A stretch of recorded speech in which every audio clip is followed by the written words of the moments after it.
우리 하나님 말씀 오늘 말씀 마가복음 7장 1절에서 23절 말씀입니다. 함께 교도하도록 하겠습니다. 교도하겠습니다. 바리새인들과 또 서기관 중 몇이 예루살렘에서 와서 예수께 모여들었다가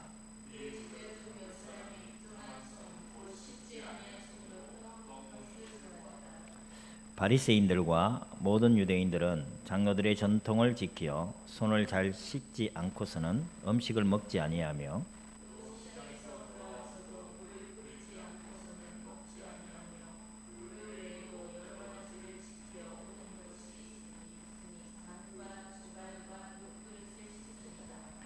이에 바리새인들과 서기관들이 예수께 묻되 어찌하여 당신의 제자들은 장로들의 전통을 준행하지 아니하고 부정한 손으로 떡을 먹나이까?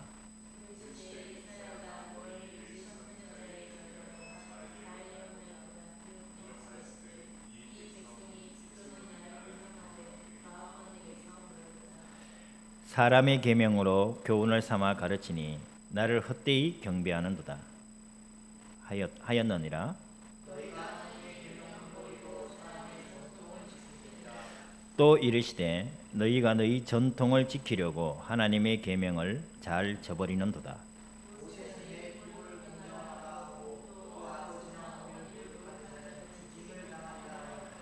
너희는 이르되 사람이 아버지에게나 어머니에게나 말하기를 내가 드려 유익하게 할 것이 고르반 곧 하나님께 드림이었다고 하기만 하면 그만이라 하고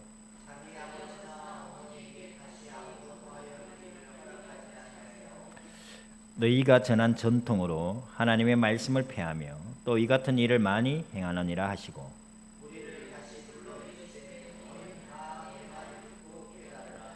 무엇이든지 밖에서 사람에게로 들어가는 것은 능히 사람을 더럽게 하지 못하되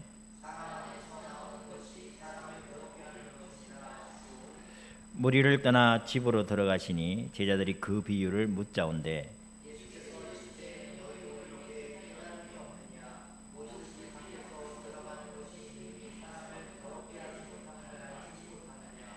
이는 마음으로 들어가지 아니하고 배로 들어가 뒤로 나감이라. 이러므로 모든 음식물을 깨끗하다 하시느니라.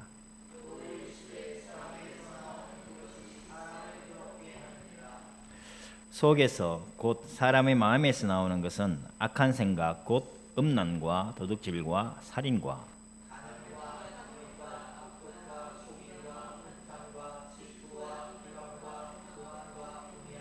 같이 읽겠습니다. 이 모든 악한 것이 다 속에서 나와서 사람을 더럽게 하느니라. 아멘. 아멘. 오늘 하나님 말씀 본문 말씀 제목을 복음적 전통을 세우자는 제목으로 하나님 말씀을 보도록 하겠습니다. 제가 복음 안에서 일상이 중요하다고 말씀을 드렸습니다. 그리고 지난주 말씀에서 주님께서 비록 원하셔서 부르신 제자들이지만 그들의 마음의 상태가 어떤 상태였느냐? 둔한 마음이었다 했어요. 그래서 믿지 못하는 거예요. 갈릴리 바다의 광풍이니까 이미 경험했음에도 불구하고 다시 두려워하며 무서워하는 것입니다.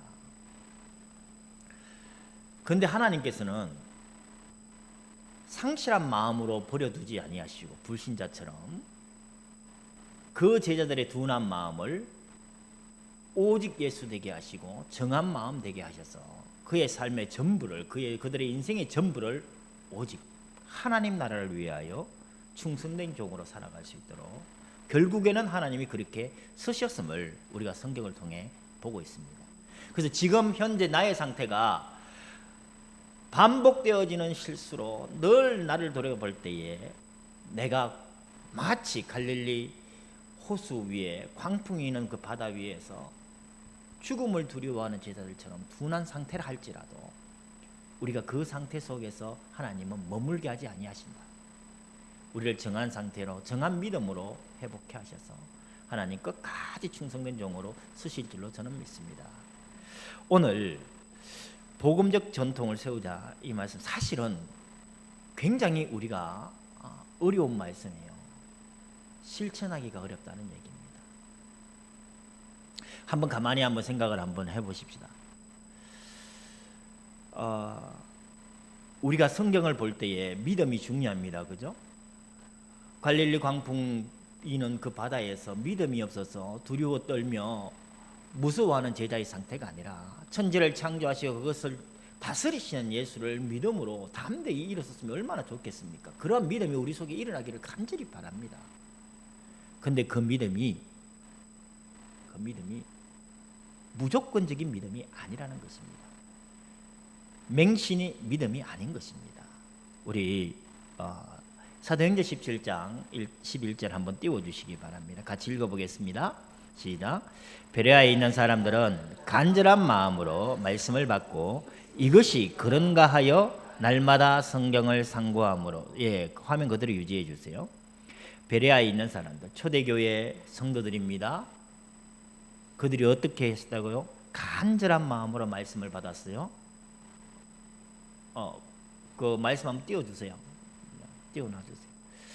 간절한 마음으로 말씀을 받고 이것이 그런가 하여 그랬어요. 그죠? 이것이 그런가 하여. 우리 하나님 말씀을 무조건적으로 믿자. 저는 그렇게 말씀드리고 싶지 않습니다. 베레아의 성도들처럼 이렇게 하나님 말씀을 믿는 것이 진짜 믿음입니다. 이것이 그런가 하여. 지금 사도 바울이 전한 이 말씀이 진짜로 그런가 하여 어떻게 했다고요? 날마다 성경을 상고함으로 그랬어요. 하나님의 말씀을 맹신하지 않았습니다. 하나님의 말씀이 진짜 그런가 하여 그 말씀을 상고했습니다. 그래서 초대교회의 성도들은 무조건적인 신앙을 가진 사람들이 아니라 어떻게까지 표현하냐면 의심하는 자들이었다라고 얘기를 합니다. 실제로 그러한가?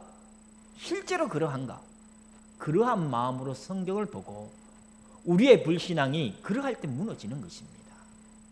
성도 여러분, 이러한 마음으로 오늘 이 성경을 바라보고 또 우리를 바라봤으면 좋겠습니다. 오늘 중요한 말씀을 하셨어요.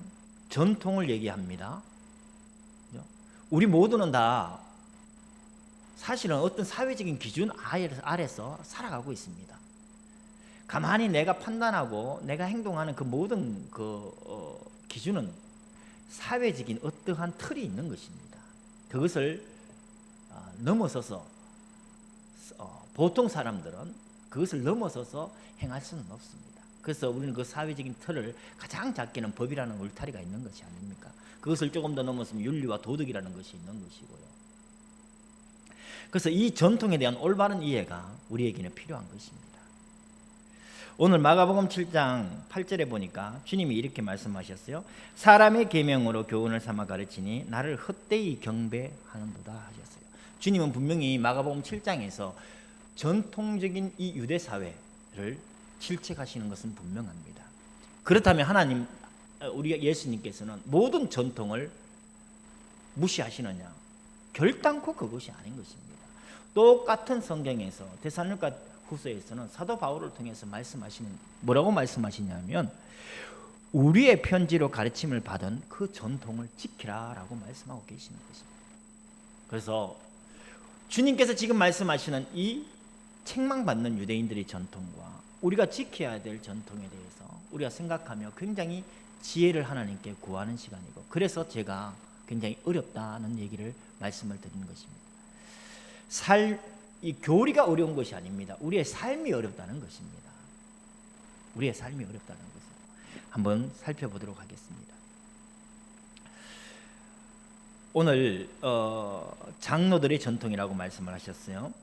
성경에 보니까 장로들의 전통, 분명히 3절에 보면 바리새인과 유대인들은 장로들의 전통을 지키어 했어요. 그럼 이 장로들의 전통의 그 시작은 하나님의 계명을 대적하는 것이었느냐? 결코 그러지 않습니다. BC 586년에 바벨론에 의해서 예루살렘 성전이 파괴되어졌습니다. 예루살렘의 성전에서 하나님께 쓰이던 그 성물들이 바벨론 제국으로 이송됐습니다. 모든 것이 다 빼앗겨버렸어요. 성전은 파괴되고. 그런데 이 예레미야를 통해서 하나님은 회복을 얘기하셨습니다. 70년 후에 다시 회복되어집니다. 그래서 70년 후에 바사왕 고레스를 통해서 포로들이 귀환하기 시작합니다. 그리고 그들이 제일 먼저 시작했던 일이 성전을 짓는 것이었습니다. 그러나 성전을 짓는 일이 그렇게 쉽지만은 않았습니다. 너무나 많은 어려움들이 있었습니다. 방해들이 있었습니다. 그래서 16년 동안이나 성전을 짓지 못하고 방치된 상태로 있었습니다. 그때 학개와 스가랴가 다시 외칩니다. 성전을 지어라. 너희는 완벽한 집에 살면서 하나님의 성전이 저렇게 되어 있는 것이 옳으냐. 학개와 스가랴의 얘기를 듣고 다시 성전을 짓기 시작합니다. 그 성전을 지었고 제사를 하지만 다시 이들은 복음을 떠나서 하나님의 말씀을 떠나서 또 가나안화 되어져 가는 겁니다. 제사장들의 그리고 종교적인 지도자들이 가나안 여인들과 결혼하고 그들의 자손들이 태어나면서 히브리 말, 유대 말을 하지 못하고 성경을 읽지를 못하는 거예요. 그때 에스라가 외칩니다. 다시 종교개혁을 일으킵니다. 에스라가 성전 문 앞에서 울며 통곡하며 하나님께 그들의 죄를 자백하고 금식하며 기도할 때에 수많은 백성들이 그 에스라의 기도에 동참하며 금식하며 통곡하고 하나님 앞에 결단을 합니다. 우리가 주의 말씀을 따르겠습니다. 주의 규례 대로 살겠습니다. 이로부터 시작되어 그들의 결단들이 그들의 이러한 신앙적인 결단이 장로들의 유전을 만들어내는 것입니다. 그 시작은 의로운 하나님 앞에 말씀 앞에 의로운 결단이었습니다. 그런데 오늘 주님은 이 장로들의 유전을 철저히 지키려고 하는 바리새인과 그 서기관들을 질책하는 문장입니다. 그럼 에스라 시대에 그렇게 결단했던 신앙적인 결단을 했던 그것이 잘못되어졌느냐? 결코 그렇지 않다는 것입니다. 성도 여러분, 이것이 역사적인 이야기로 머물지 않기를 바랍니다. 우리 개인의 인생을 가만히 두고 볼 때도 사실은 우리는 변질되어져 가고 있는데 변질되어져 가고 있는 것을 우리는 모르는 것입니다. 정통인 양 계속하여 그것을 고집하지만 그 정통이 어느 순간 변질되어졌어요. 그것을 그 시스템 속에서는 할 수가 없는 것입니다. 오늘 제가 그래서 어렵다는 얘기를 하는 것입니다. 우리 신앙에 굉장히 중요한 우리의 삶의 자세가 뭐냐면 자기 부인입니다. 주는 그리스도시요 살아계신 하나님의 아들이십니다 라고 고백한 베드로를 예수님이 굉장히 기뻐하며 칭찬하셨습니다. 그죠? 그리고 그 신앙 고백 뒤에 주님께서 주신 말씀이 바로 그거였습니다. 뭐냐? 날마다 자기를 부인하고 자기 십자가를 지고 나를 따를 것이라. 내가 진짜 예수만이 그리스도시요 예수만이 우리의 유일한 구원자요 우리가 따라야 될 길이요 진리요 생명이심을 믿는다면 우리는 어떻게 살아야 되느냐? 자기를 부인하는 삶을 살아야 되는 것입니다. 그 시작이 우리 신앙의 시작이 자기 부인에서 되어지는 것입니다. 그런데 이것이 진짜로 쉽지가 않다는 것입니다. 오늘 저의 짧은 그리고 제가 그렇게 지혜롭지 못하지만 제가 전달하려고 하는 이 의도를 이해하시고 우리의 삶에 나를 부인하는 삶 거기에서부터 우리가 다시 전통을 세워가자. 그래서 이 장로들의 전통은 시작은 신앙 회복을 위한 종교개혁적인 차원에서 시작되어졌습니다. 그래서 많은 유대 랍비들이 미드라시라고 합니다. 미드라시는 구약 성경을 해석한 주석과 같은 경전입니다. 주석집과 같은 것입니다. 미드라시는 우리가 잘 알고 있는 탈무드가 그때부터 구전되어져 내려오고 나중에 시간이 지나면서 그것이 기록으로 남겨지는 것입니다. 즉, 이 장로들의 전통은 분명히 말씀 위에 하나님의 계명 위에 섰습니다. 시작은 그렇게 했습니다. 그리고 장로들의 전통에 이 장로는 지금 모든 교회에 있는 그러한 일반적인 장로들이 얘기하는 게 아닙니다. 이들은 특별히 그 지파 12지파의 수장들을 얘기하는 것입니다. 수장급을 얘기하는 거예요. 아무나 장로가 되어지는 게 아닙니다. 그건 무슨 말이냐면 유대 사회에서 권위적인 사람들이었다는 거예요. 인정받는 사람들이었다는 것입니다. 모든 사람은 권위에 순복하지 않습니까? 그죠?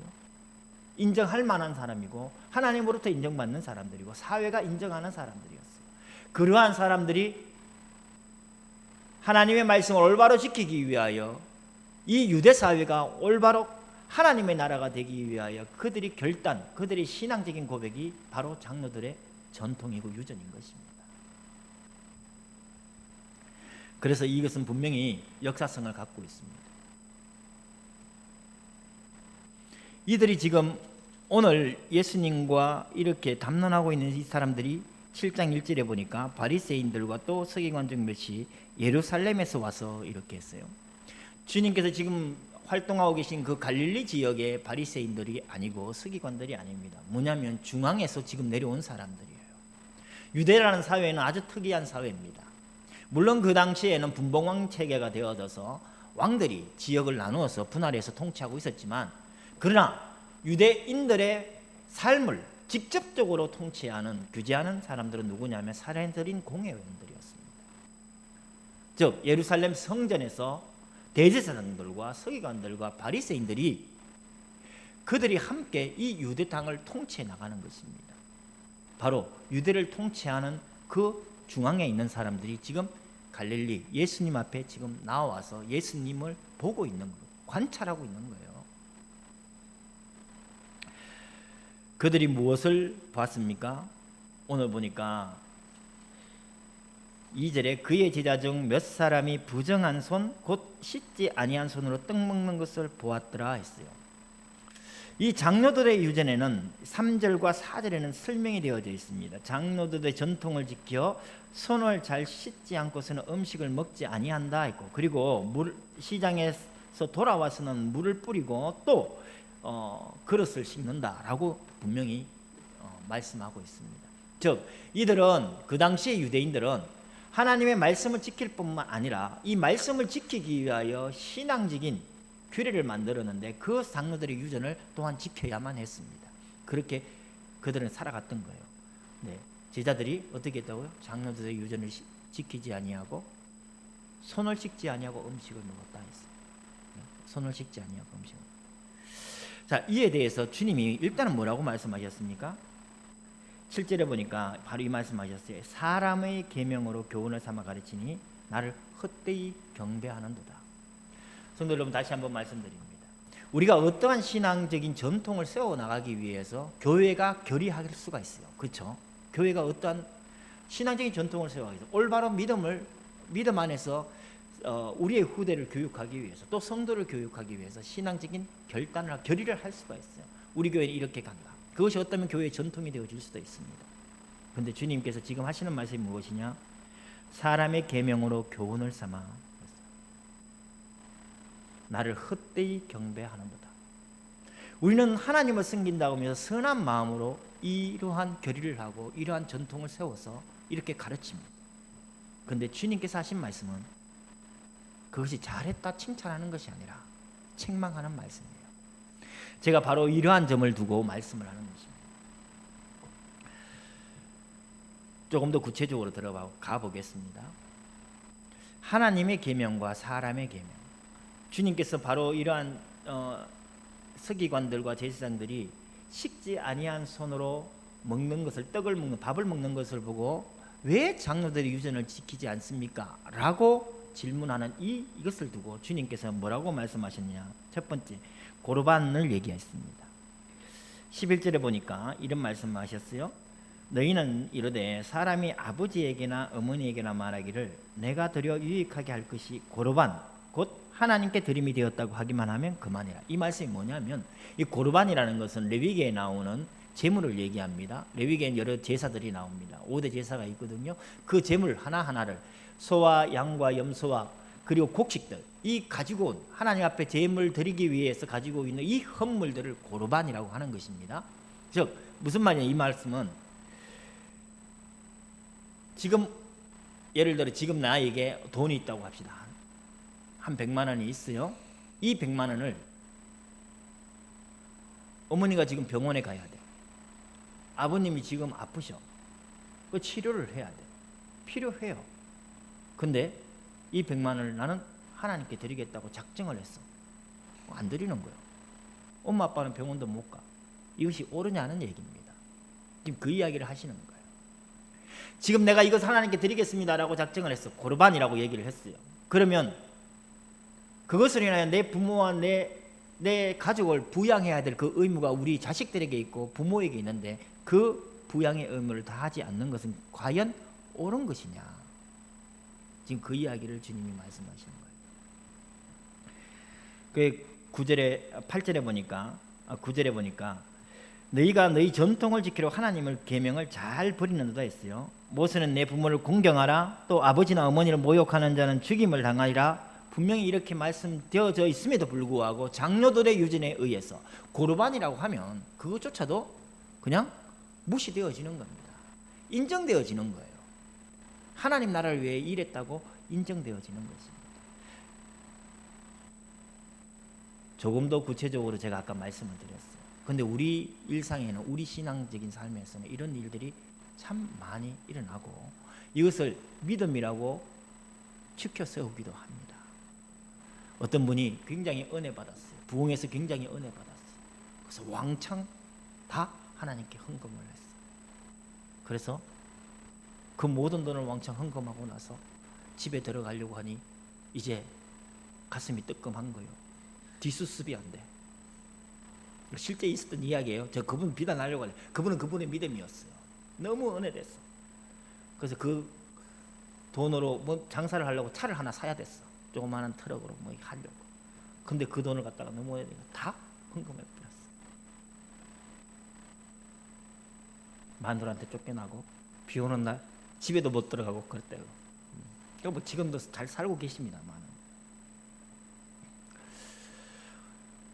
제가 헌금을 그렇게 하면 잘못됐다 이런 얘기를 하는 게 아니에요. 우리는 굉장히 지혜로워야 된다는 것을 제가 지금 말씀을 드리는 겁니다. 굉장히 지혜로워야 된다는 것을 말씀드립니다. 부모로서 자식을 부양해야 되고 자식으로서 부모를 공경해야 되는 것입니다. 그럼 하나님을 섬기는 것과 이것은 상충되어지느냐? 결코 그렇지 않다는 겁니다. 결코 그렇지 않아요. 하나님이 돈이 없어서 우리에게 그 얼마 안 되는 돈을 요구하시는 하나님이 결코 아니라는 겁니다. 그죠? 내가 자식으로서 부모에게 할 바를 다 하지 아니하면서 핑계 삼아 하나님을 얘기하면 그것은 하나님이 원하시는 올바른 삶의 방식이 아니라는 것을 지금 예수님께서 지적하시는 것입니다. 근데 교회는 헌금이 많아지니까 좋아하겠죠. 우리 현우가 신학교를 다녔던 그 교회에서 일본인 노부부가 그들의 삶을 다 정리하고 이제 유언으로 교회에 얘기합니다. 내가 죽고 나면 이 모든 재산 다 교회에 헌금하겠습니다. 그래서 그 유언으로 드려진 그 헌금을 통해서 교회는 무엇을 했느냐? 신학교 학생들에게 공부할 수 있는 학비를 지원해주고 그렇게 해서 운영을 하셨다고 했습니다. 즉 많고 자금의 문제가 아닌 것입니다.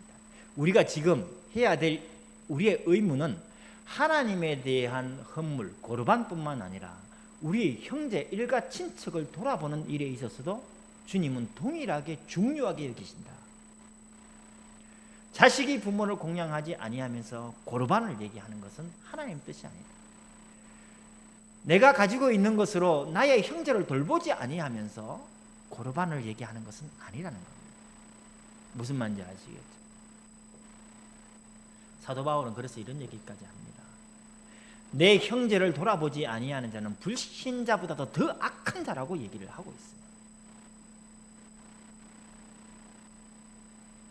이렇게 우리는 쉽게 하나님의 말씀을 너무나 자의적으로 해석하기도 합니다.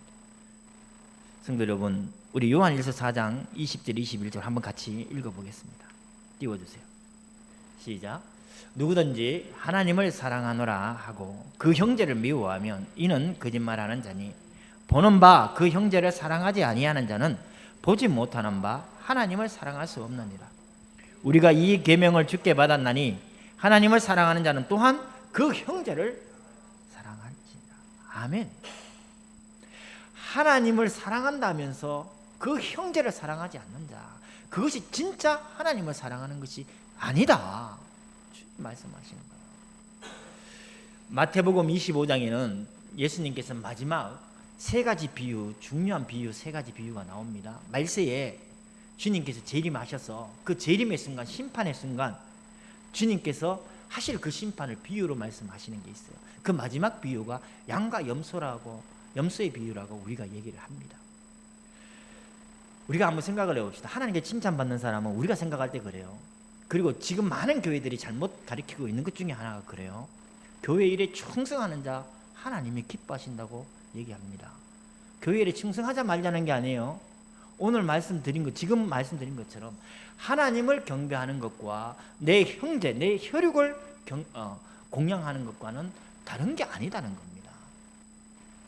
내 형제를, 내 이웃을, 나의 가족을 공양하지 아니하면서 하나님께 고르반을 외치는 자, 그것이 하나님께 합당하지 않다는 것을 지금 예수님께서 지적하여 말씀하시는 것이고, 사도 요한 또한 하나님을 사랑한다 하면서 형제를 사랑하지 않는 것은 하나님을 사랑하지 않는 것이라고 분명히 못 박아 얘기하고 있는 것입니다.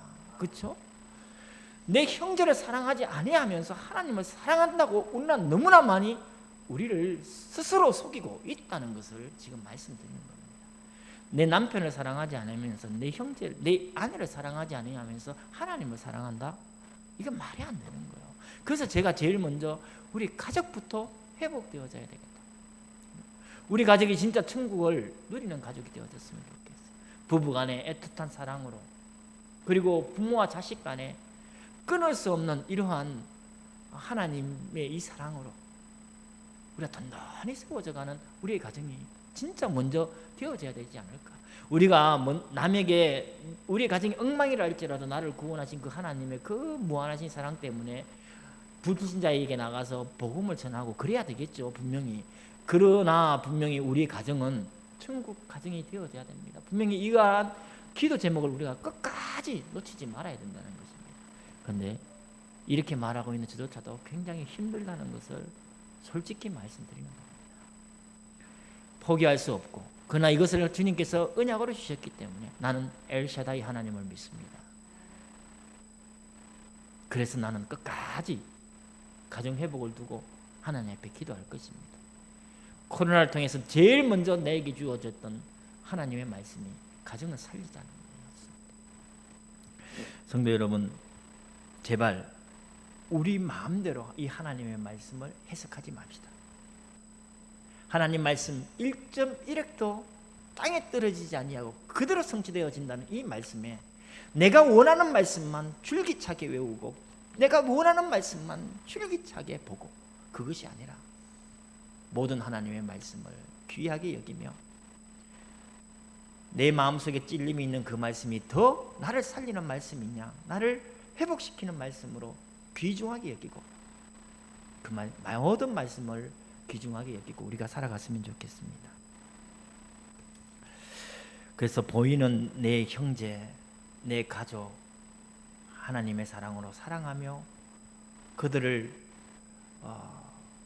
우리가 함께 부양하고 또 공양하면서, 자식은 부모를 효를 다하고 부모는 자식을 끊임없이 끝까지 사랑하는 이 사랑으로 우리가 회복되어지기를 간절히 바랍니다. 이것이 진짜 중요한 것입니다. 그 다음 오늘의 이러한 논쟁의 시작이 무엇이었습니까? 씻지 아니하는 손으로 제자들이 떡을 먹는 것에서 시작되어진 것 아닙니까? 그죠? 그것을 2절에서 뭐라고 얘기를 했냐면 부정한 손이라고 했어요. 이 부정한 손은 레위기에서 얘기하는 부정함을 얘기하는 게 아닙니다. 물론 이것은 윤리 도덕적인 부정함도 아닙니다. 그래서 이 헬라어의 부정함은 코이노스라고 합니다. 뭐냐? 코이노니아 우리 많이 들었죠. 코이노니아, 이건 교제라는 의미죠. 즉 뭐냐? 코이노스는 세속적인 의미를 품고 있습니다. 즉 뭐냐?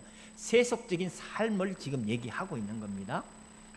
자, 이렇게 씻지 아니하는 손을 세속적인 삶과 연관시켜서 부정하다고 본 거예요. 바리새인들과 이 서기관들은. 주님께서 뭐라고 말씀하셨습니까? 결론적으로 21절에 우리 한번 같이 읽어보겠습니다. 마가복음 7장 21절 같이 읽겠습니다. 시작. 속에서 곧 사람의 마음에서 나오는 것은 악한 생각 곧 음란과 도둑질과 살인과 강음과 탐욕과 악독과 속임과 음탕과 질투와 비방과 교만과 우매함이니 이 모든 악한 것이 다 속에서 나와서 사람을 더럽게 합니다. 즉 씻었느냐 씻지 않느냐, 우리 육체에 깨끗하냐 깨끗하지 아니하느냐, 정결하냐, 이러한 의미가 아니다. 주님이 보시는 건, 더 중요하게 보시는 게 무엇이었습니까? 우리의 마음이었어요. 우리의 마음이었다고요. 그죠? 우리의 마음이에요. 우리 마음에 지금 무엇을 담고 있느냐, 이것이 중요한 것입니다. 그런다고 형식을 무시하자는 거 아니에요. 절대 아닙니다. 우리는 항상 두 가지를 너무 극단적으로 치우치면 안 돼요. 마음이 중요하다고 해서 형식을 무시해버리면 그것은, 생명이 중요하다고 해서 달걀 껍질을 깨트려버리면 병아리가 됩니까? 안 되잖아요. 그죠? 병아리가 되기 위해서는 일정한 그 시간 동안은 이 껍질이 필요한 겁니다. 그렇죠? 우리의 마음이 중요하다고 해서 모든 형식을 다 깨트려버리는 그러한 어리석음이 얘기하는 게 아닙니다. 그래서 주님께서 마지막에 보니까 22절 마지막에 보면 뭐라고 했어요? 그 악한 생각이 포함되어진 게 우매함이다. 어리석음이에요. 어리석음. 그래서 제가 간절히 바랍니다. 이 세상에서 어떻게 인생을 살아보면서요, 사람의 행동, 사람의 말, 그 사람을 분석할 때 어디 한두 가지로 그 사람을 분석할 수가 있나요? 아니잖아요. 우리는 진짜 너무나 복합적인 거예요. 그죠? 이해하기 너무나 힘들어요. 여자만 이해하기 힘든 게 아니라 남자도 이해하기 힘들어요. 우리 모두는 다 한두 가지로 결정해서 단언할 수 있는 존재들이 아닙니다. 너무나 많은 여러 가지 상황들이 있고 조건들이 있어요. 그죠? 그 우매하게 섣불리 함부로 결단하는 그런 일들은 아닌 것입니다. 근데 여기 가만히 한번 보십시다. 마음이 중요하다고 했어요. 그러니까 식지 아니하는 이 손보다도 우리의 마음, 이것이 너무나 중요한 건데, 주님께서는 분명히 우리 속에 무엇이 있다고 했습니까? 악한 생각이 있다. 이와 동일하게 사도 바울은 얘기했어요. 의인은 없나니 하나도 없다고 했습니다. 의인은 없나니 하나도 없다. 깨닫는 자도 없고 하나님을 찾는 자도 없고 다 함께 치우쳐 무익하게 되고 선을 행하는 자가 하나도 없다고 얘기를 했어요. 우리 모두는 다 이 속에 포함된 자들입니다. 내가 하나님의 특별한 은혜로 예수를 믿었어요. 그래서 진짜 어마어마한 은혜로 이제 더 이상 지옥 백성이 아니라 천국 백성이 됐어요. 너무나 놀라운 은혜죠. 그런다고 해서 우리가 완전하게 의롭습니까? 완전하게 우리는 악과 전혀 관계없이, 거짓과 관계없이 살아갑니까? 아니잖아요. 우리는 날마다 매일 악한 생각 속에서 살아갑니다. 오늘 주님이 말씀하신 거 우리 한번 가만히 보겠습니다. 음란 얘기했어요. 음란하지 않는 자. 도둑질 얘기했어요. 마음속으로 탐심을 가진 그것만 보더라도 주님은 분명히 도둑질이라고 얘기를 하셨어요. 살인, 예수님께서 뭐라고 말씀하셨습니까? 형제를 두고 미워하는 자, 그 사람이 살인자와 같대요. 물론 실정법, 대한민국 법에서는 살인하는 거하고 마음속으로 미워하는 거랑 다르죠. 그러나 주님 보시기에는 똑같다는 겁니다. 똑같다는 거예요. 간음하고 탐욕하고 악독하고 속이고 음탕하고 질투하고 비방하고 교만하고 우매하다. 구체적으로 이 말씀 하나하나를 곰곰이 짚어보면 우리의 삶이 비록 예수 믿었지만 이 속에서 여전히 남아있는 겁니다. 그래서 우리는 날마다 하나님 은혜가 아니면 안 되는 존재들이죠. 그죠? 네. 성도 여러분, 우리는 이런 악한 상태에 있었어요. 주님께서 보시는 것은 무엇이냐? 장로들의 유전을 지키기 위하여 손을 씻는 그 행위, 그것보다도 더 중요한 게 우리 속에 우리를 보자는 거예요. 우리 속에 이 악함을 보고 어떻게 해요? 이것을 깨끗하게 하자. 우리가 어떻게 윤리운동에서 도덕운동에서 되어질 것이 전혀 아닙니다. 되어질 수가 없어요. 그래서 주님께서 이런 표현을, 성경은 어떤 표현을 쓰시냐면 계시록 7장 14절에 보니까 큰 환난에서 나오는 자인데 이 구원받은 자들이요, 어린 양의 피에 그 옷을 씻었기 희게 하였다. 우리가 우리 죄를 희게 할 수가 없어요.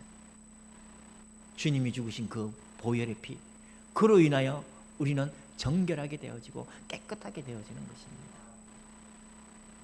제가 처음에 그랬어요. 오늘 말씀 진짜 어렵다고. 왜냐하면 나를 보는 것이 너무나 어렵기 때문에 그래요.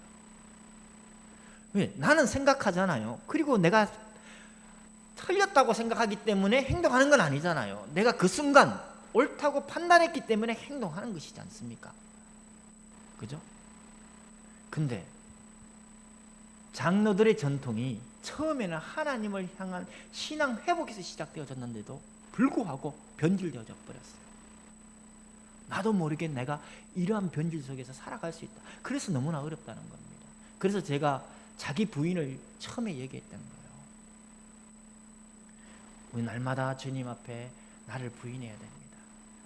나를 부인해야 돼요. 그래서 사도 바울은 이 자기 부인을 이렇게 표현했어요. 내가 십자가에 못 박혔다. 내가 그리스도와 함께 십자가에 못 박혔다. 그리고 나는 날마다 죽노라. 이렇게 사도 바울은 고백했던 것입니다. 그래서 내 생각이 옳다고, 내가 지금 생각하고 판단하고 성경적인 이 지식, 얄팍한 지식 가지고 행하는 이것이 옳다고 그 소리에 큰 소리를 내며 교회를 분란시키는 수많은 사람들 속에 우리가 끼어들어서는 안 되는 것 아니겠습니까? 날마다 나를 부인하며 그리스도와 함께 십자가에 못 박힌 자로서 나의 삶을 돌아보자는 겁니다. 그래서 주님께서 지금 이사야서의 말씀을 두고 말씀하시는 거예요. 이 백성이 입술로 나를 공경하되 마음은 내게서 멀다. 처음부터 마음이 멀었던 거 아니었어요. 이 속에서 살다 보니 점점 멀어져 가고, 그것도 모르고 자꾸 멀어져 가는 거예요. 왜? 국가적으로 지금 행하고 있는 거잖아요. 권위를 가진 사람들이, 성경에 대해서 박식한 사람들이. 저는 성경을 전체를 다 못 외워요. 근데 랍비 중에는 얼마 전에 타계했어요. 몇 년 전에 100살이 좀 넘으신 분이었는데 그분은 구약 성경을 다 외운대요. 그러면서 그분이 남겼던 아주 충격적인 유언이 있었는데 유대인들은 인정을 못했어요. 그건 나중에 제가 한번 말씀드릴게요. 어쨌든 이들은, 이 바리새인들은 하나님의 말씀을 주야로 묵상하고 하나님의 이 말씀을 거룩하게 여기며 생명같이 여기고 이 말씀을 암송했던 자들입니다. 근데도 주님은 이들을 책망하셨어요. 그죠?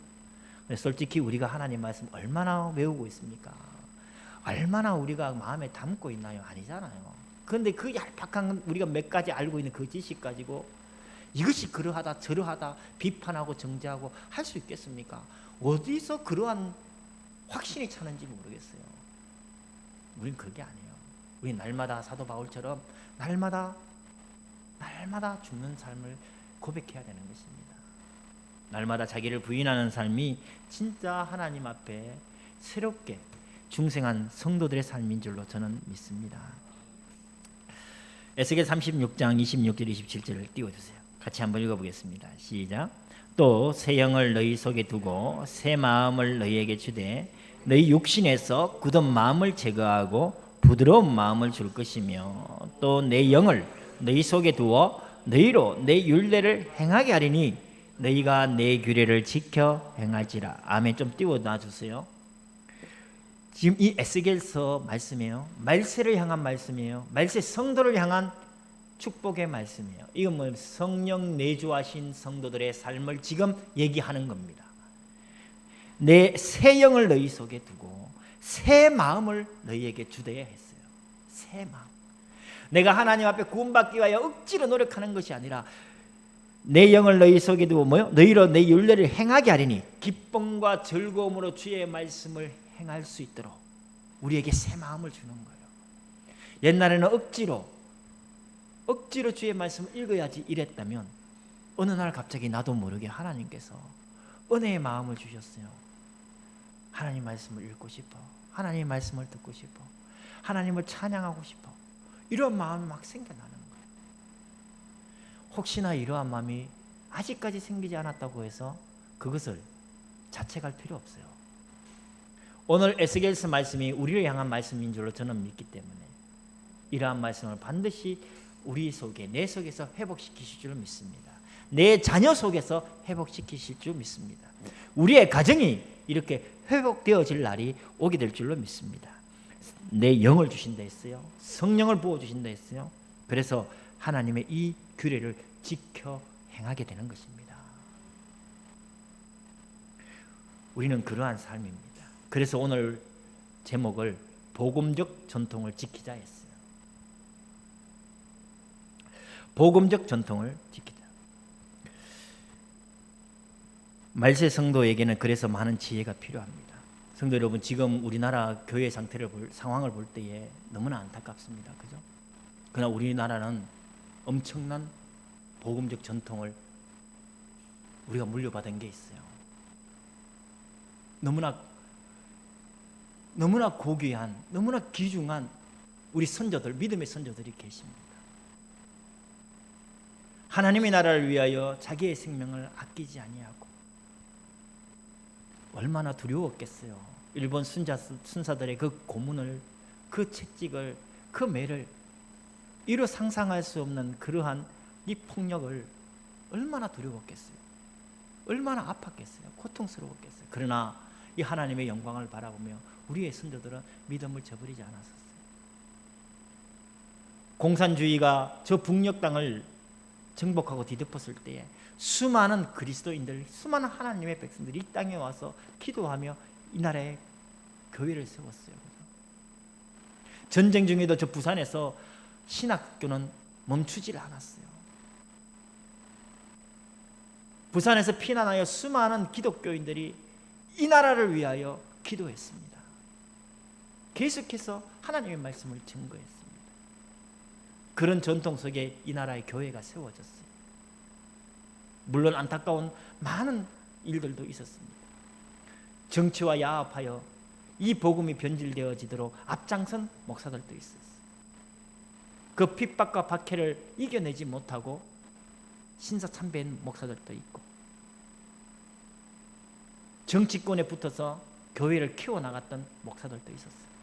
그러나 하나님께서는 이 복음을 위하여 이 복음의 전통을 세워가는 하나님의 교회들을 주님은 끝까지 붙잡으셨고, 그래서 지금도 수많은 젊은이들이 전 세계에 선교사로 파송되어지며 선교의 열정을 갖고 세상을 향하여 이 복음을 증거하는 선교사들이 일어나고 있는 곳이 바로 대한민국입니다. 여러 많은 문제들 속에 우리의 마음이 비록 둔해질 수도 있어요. 비록 내 마음에 의심이 들 수도 있어요. 그러나 베레아 성도들처럼 진짜 하나님의 말씀이 그러한가, 하나님의 말씀을 날마다 상고해 보시고 기독교회사를 가만히 살펴보시면 나는 부정할 수 없어요. 하나님 살아계시고 지금도 하나님은 이 복음을 땅끝까지 증거하기 위하여 교회를 통하여 일하시고 계심을 저는 믿습니다. 그 일에 저와 여러분들이 선택받았음을 저는 감사드려요. 비록 우리 교회는 조그만하지만 하나님께서는 반드시 이 일을 이루어 가실 줄로 믿습니다. 그래서 간절히 바랍니다. 획일적이면 안 됩니다. 하나님은 유일하신 분이십니다. 우리 주님 말고 다른 구원의 길이 없습니다. 이스라엘아 들으라, 우리 하나님은 유일하신 하나님이니 하셨어요. 주님만이 우리의 길이요 진리요 생명 되신 구원자 되십니다. 주님만이 우리의 창조자 되십니다. 주님 외에 다른 신은 없습니다. 오직 주님의 말씀만이 영원한 진리입니다. 그러나 획일적이어서는 안 되는 것입니다. 우리가 정원에도 꽃을 보면 얼마나 많은 다양한 꽃들이 있잖아요. 동식물을 하나님이 만드신 것들이 얼마나 다양합니까? 그러나 그 생명의 원리는 하나죠. 우리가 주님 안에 있어야 되고, 그래야 할 때 우리가 진정한 창조적인 축복을 누릴 수가 있는 것입니다. 획일적인 생각으로 내가 이래 생각하니 당신도 그렇게 생각하고 그렇게 행동해야 된다. 이것이 장로들의 유전이 되어지는 것입니다. 복음의 정통성을 깨트려버리고 변질되게 만드는 것입니다. 그래서 지혜가 필요하다는 것입니다. 그래서 잠언서에는 이렇게 말씀하십니다. 하나님의 이 말씀은 어떻게 하냐? 우리를 지혜롭게 하고 공의롭게 하고 정의롭게 하고 정직하게 행하게 한다. 그러므로 지혜가 제일이니 지혜를 얻어라. 말세에 주님께서 말씀하셨어요. 말세의 첫 번째 징조가 뭐냐? 미혹하는 자들입니다. 말세의 첫 번째 징조가 미혹하는 자들이에요. 주님이 우리에게 주신 첫 번째 경계의 말씀이 미혹당하지 않도록 주의하라 하셨어요. 처처의 기근과 지진과 전쟁과 난리가 꼬리에 꼬리를 물고 일어날 것이다 했습니다. 많은 사람들이 내 이름으로 온다고 했습니다. 거짓 그리스도들과 거짓 선지자들이 일어난다고 했습니다. 할 수만 있으면 택한 자라도 넘어뜨리려고 미혹한다고 했습니다. 그래서 이 마지막 시대에 주님께서는 지혜를 말씀하시고 계시는 겁니다. 성도 여러분, 하나님의 말씀은 유일하지만 결코 획일적이지 않다.